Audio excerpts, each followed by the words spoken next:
Bienvenidos a su programa Esta Semana con Salud Pública, donde hablamos de lo que acontece en Nashua y el resto del estado en todo lo que tiene que ver con salud pública. Yo soy su presentadora, Lisa Vázquez, la estratega de salud conductual del Departamento de Salud de Nashua. Y el Departamento de Salud de Nashua tiene como prioridad informar a la comunidad, porque una comunidad informada hace mejores decisiones de salud. Hoy vamos a hablar un poco de salud pública. Salud pública es un tema bastante grande que abarca muchos diferentes campos. Y las personas que trabajan en salud pública pueden ser enfermeros, pueden ser doctores, epidemiólogos, una palabra que a veces me toma un poquito de decir. Pueden ser personas que se enfocan en educación para la comunidad, y también pueden ser personas que son más centradas en como mercadeo para llevar esa información de una manera digestible o de una manera que informe a la comunidad y que la comunidad confíe en esa información. Entonces, hoy estamos con Adriana Lopera. Hola, ¿cómo estás? Bien, ¿y usted? Bien, gracias. Y usted es una consultante de salud pública. Sí, una consultora. Consultora de salud pública. Porque, como dije, hay muchas diferentes personas que trabajan en salud pública, pero ¿qué hace una consultora de salud pública? Bueno, gracias por invitarme a este programa. Una consultora pública lo que hace es proyectos con organizaciones de salud pública como el Departamento de Nashua o con organizaciones gubernamentales a nivel estatal y federal, proyectos que promueven la salud pública. Entonces puede ser una evaluación de las necesidades de una comunidad, puede ser una campaña de salud pública por los medios de comunicación, y también puede ser entrenamientos y asistencia técnica a los proveedores de salud. Sí, como dije, los temas de salud pública abarcan creo que todo. Creo que no hay nada que no esté en el, que no abarque el tema de salud pública, porque si hablamos de salud en general, estamos hablando de salud pública. Si hablamos del agua que bebemos, estamos hablando de salud pública. Si hablamos del aire que respiramos, estamos hablando de salud pública. Pero una de las cosas en la que yo me enfoco, y sé que tú también te enfocas mucho en eso, es las condiciones del uso de sustancia, que pueden ser varias, porque una persona puede tener un problema con el uso de heroína, puede tener un problema con el uso de alcohol, porque son varias sustancias. Y a veces creo que algunas de las sustancias no le damos tanto enfoque como a otros, como es el cigarrillo y el alcohol, porque son legales. Entonces, una de las cosas que yo sé que tú te enfocas es en llevar información a las comunidades en general sobre ese uso y cómo, cuáles son los recursos que podemos usar estatales para mejorar eso.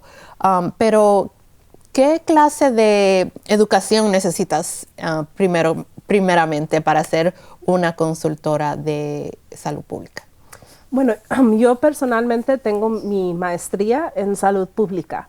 Esa educación es la mayoría de personas trabajando en salud pública tienen ese título. Pero también personas pueden tener experiencia clínica, pueden haber sido enfermeros o doctores o trabajadores sociales, y luego después de trabajando uno a uno con persona a persona, quieren trabajar más al nivel de la población. Ese es mi caso. Pero ¿encontraste que cuando estabas estudiando y pensando en qué hacer, fue fácil sabías desde el principio qué es lo que querías hacer? No, absolutamente no. Yo cuando primero fui a la universidad, yo quería trabajar como diplomática, digamos, trabajar internacionalmente. Y luego fui una voluntaria de Cuerpo de Paz en Costa Rica por 2 años y estaba trabajando en una comunidad rural, y lo que me fascinó sobre mi experiencia allá era cuántas veces la salud era la razón por la cual las cosas no se avanzaban. Si uno no tiene salud, no puedes ir a luchar por su comunidad o pensar en temas de desarrollo o cuidar a su familia. Entonces ahí fue cuando me interesé mucho en la salud, pero sabía que no quería ser enfermera o doctor o trabajar. Tengo miedo de la sangre, entonces me quedé pensando qué puedo hacer en la área de salud que no sea un trabajo clínico. Y eso vi buscando por el internet, y cuando encontré el tema de salud pública. ¿Encontraste que hubieron barreras para ti para llegar a tener ese título, o encontraste que tuviste el apoyo necesario durante esta trayectoria para llegar a donde estás ahora? Tuve mucho apoyo, pero yo creo que un reto es siendo hija de inmigrantes que han venido aquí a trabajar y no llegaron al nivel de universidad. No había nadie en mi familia que me podía decir, haga A, B, C y llega a esta carrera. Yo tuve que ir a buscar a personas, a profesionales en salud pública, a colegas del trabajo, a hacer preguntas. Y el camino que yo ando es muy diferente que el camino de mis padres, por ejemplo. Entonces yo creo, no ha sido tan gran reto, pero sí ha sido un reto que tengo yo misma ir a buscar los recursos. Y creo que eso es algo que muchos podemos identificarnos con eso, de ser esa primera persona en la familia que fue a la universidad, o la primera generación que fue a la universidad. Y cuando hay que llenar papeles de asistencia o papeles de inscripción a programas, ya hay que uno averiguárselo uno mismo, porque no hay alguien que ya ha pasado por eso, que te pueda dar orientación en tu familia, aunque sí hay muchas personas en las escuelas, en las universidades y en otros programas sociales que dan esa asistencia. Hay que salir, hay que buscarlos, hay que aprender a navegar un sistema nuevo. Sí, exactamente. Hay que ponerle las pilas y buscar, y a veces también hay oportunidades como pasantías que a veces no pagan sueldo, es por la experiencia. Entonces, eso, yo quiero ver más experiencias que pueden incorporar el hecho que no todos pueden trabajar gratis. Digamos, los estudiantes sí necesitan experiencia, pero también necesitan recibir sueldo también.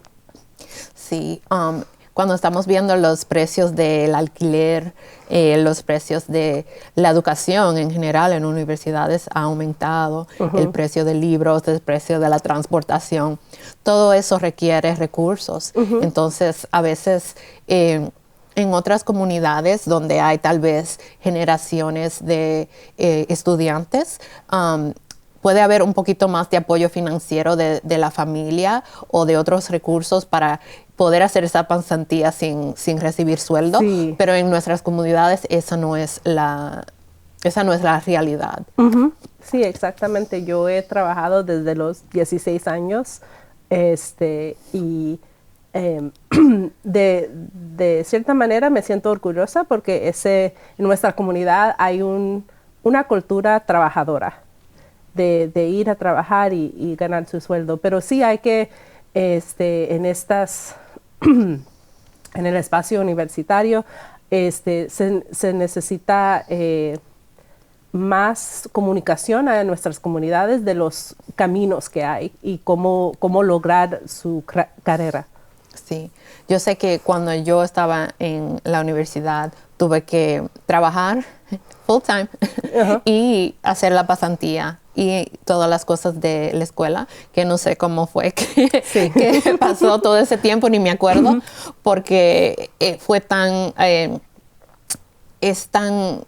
no te da tiempo ni de respirar, porque tienes que pensar en el alquiler, en todas las cosas de la casa, tienes que pensar en los estudios y tienes que pensar en la pasantía. Entonces es mucho a veces, mucho estrés en esos estudiantes, que a veces no pensamos en cómo esa persona va a aprender a tener balance entre la vida y el trabajo. Sí. Si no empezamos desde ese tiempo de capacitación, de entrenamiento, de educación. Y entonces queremos que tengan ese balance luego cuando ya está trabajando, pero nunca les enseñamos cómo. Sí, sí. ¿Cuál es tu cosa favorita de lo que haces de salud pública? Yo creo que son dos cosas. La una es trabajar con mis colegas. Trabajo con unos colegas excelentes, y ese proceso de desarrollar un proyecto y la creatividad que se necesita para pasar barreras o retos y terminar con un producto que uno se siente orgulloso o orgullosa. Entonces el proceso me gusta mucho, y también cuando tengo la oportunidad de hablar con comunidades. Puede ser por grupos de enfoque, entrevistar a personas sobre su experiencia, sobre un tema de salud. Por ejemplo, recientemente hablé mucho con padres que tienen un hijo o hija que tiene una condición médica física, como el asma o el diabetes o el cáncer.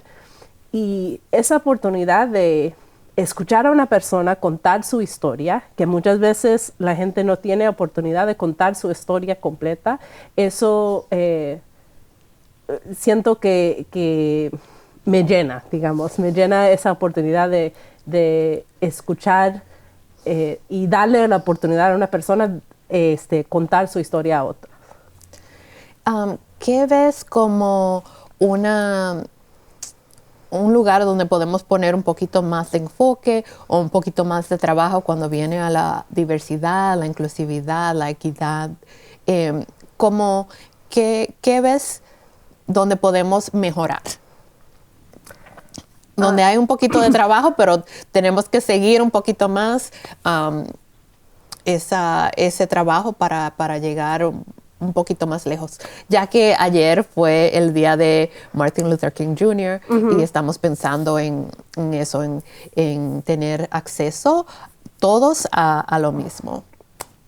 Yo creo que en un estado como New Hampshire, que mucha la gente piensa que solo hay personas blancas o personas de descendencia europea.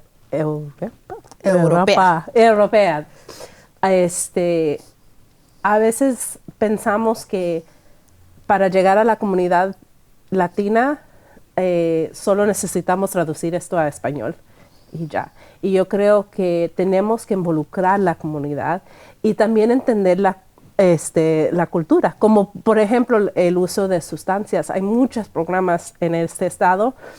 Si uno tiene un problema con el uso de su cigarrillo, de alcohol, pero no he visto programas que llegan a nuestra cultura. La manera de la cual nosotros hablamos de las drogas o de alcohol o de cigarrillo es diferente que de otras comunidades. Y me gustaría ver menos pena para las personas latinas que tienen problemas con drogas o alcohol o cigarrillos, y ver que las organizaciones buscan a la comunidad para ver cómo cambiar sus programas y dar servicios de una manera que sea humilde y respetuoso de nuestra cultura. Gracias, Adriana, por estar aquí con nosotros, y espero que vuelvas a hablarnos un poquito más de otros programas en los que estás trabajando, porque sé que haces muchos, lo que te enfocas es estatal, no solo en una comunidad específica, aunque puedes hacer eso si alguien te pide esa ayuda técnica, pero me gustaría ver también a mí más esfuerzo para involucrar y hacer la comunidad hispana o otras comunidades también parte de la conversación cuando se están desarrollando los programas, porque solo cambiar las palabras no incluye la cultura o las creencias o cómo hablamos diariamente de un tema. Sí, exactamente. Y a veces muchas personas dicen, oh, los hispanos no hablan de sustancia o no hablan de salud mental. Ajá. Pero sí, hablamos de eso cada rato, pero tal vez usamos diferentes palabras o lo vemos como con un lente diferente, Sí. sea un lente espiritual o más social que tal vez lo médico, pero estamos hablando de eso, entonces Sí. es importante incluir todo eso en esos programas también. Pero espero verte pronto. Gracias otra vez por estar aquí con nosotros y nos vemos la próxima semana aquí en Esa Semana con Salud Pública. Gracias.